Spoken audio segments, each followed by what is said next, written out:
Hello everyone, this is ACIs and today we're going to do the Benazir's second tenure. We're going to start with how did she came in power. Benazir returned to the power in 1993 mainly because of the political crisis between Nawaz Sharif and the President Ghulam Ishaq Khan at that time.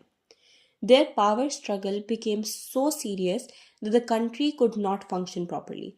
So at first, the president dismissed Nawaz Sharif using the article in the Supreme Court law, and then the conflict continued. So the army chief of that time had to intervene to stop the crisis. As a result, both Nawaz Sharif and the President Ghulam Ishaq Khan had to resign in 1993, forcefully, of course. After their resignation, a caretaker government was formed and fresh elections were held. In these elections, the seats of the Nawaz Sharif party won. However, Benazir did form an alliance with other parties and independents, including the MQM, to achieve a majority in the National Assembly.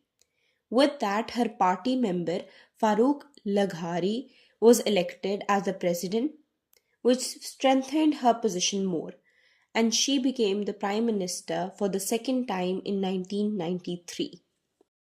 Now we're going to start with her work. The first thing she did was the foreign policies. In her second tenure, Benazir focused on improving Pakistan's position in the international world.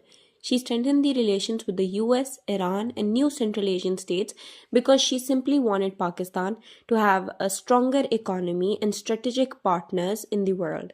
She also actively raised the Kashmir issue on global platforms to highlight the India's actions and gain the international support for Pakistan. For the economic policies, Pakistan was facing debt and unemployment, so Benazir started and tried to stabilize the economy. Her government encouraged the foreign investments and invited international companies to invest in Pakistan. Her overall aim was to modernize Pakistan industries, create more jobs, and bring stability to the economy. And she worked with institutions like IMF, World Bank to bring financial support and start economic reforms. However, it did started into corruption later, but we are not going to talk about that. Now, in terms of the infrastructure development, Benazir focused on improving the basic facilities in the country. She worked on the modernizing telecommunication, expanding power supply projects, and improving the transport system.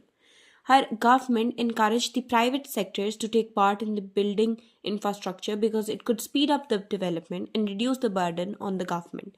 These steps were taken to make Pakistan's infrastructure stronger and more suitable. And also, when she made the private sector to take part, the employment also increased. Benazir did a lot in the social reform sector. She expanded the Lady Health Workers program, which brought the health care to women and children in villages and small towns. She promoted women's rights by appointing women to important positions and speaking internationally about gender equality. She also increased support for education, health, and welfare programs to improve the quality of life for the ordinary people. These reforms really showed her focus on the social development and public welfare. Law and order. So, the one major problem Benazir faced was the law and order situation, especially in Karachi.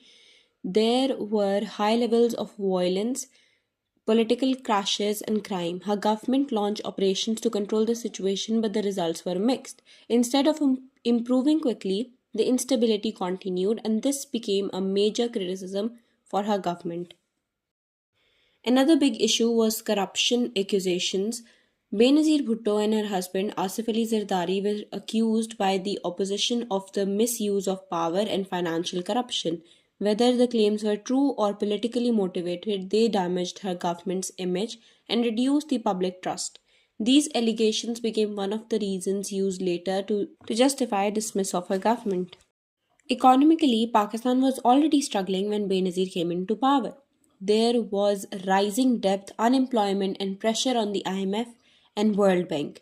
Although she introduced reforms and encouraged foreign investment, the economy did not improve fast enough. People became frustrated, and her opponents used the weak economic situation to criticize her government. Benazir also faced constant political conflicts. Her Alliance partners, especially MQM, disagreed with her on many issues, which led to the breakdown of their partnership. At the same time, Nawaz Sharif's party kept opposing her policies.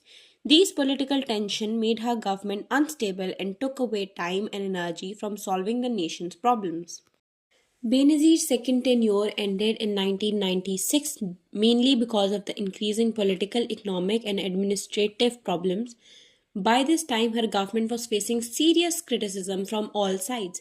Firstly, the law and order situation. Secondly, corruption accusation against Benazir and her husband became a major issue. Whether these claims were true or not, or politically motivated, they damaged her reputation. Thirdly, Pakistan was going through the economical difficulties. At the same time, Benazir also faced the political conflicts from all sides.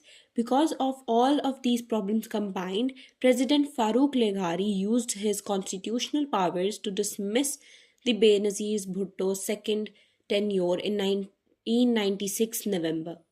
He accused her of corruption, mismanagement, and failure to maintain the law and order. This marked her end of the second tenure.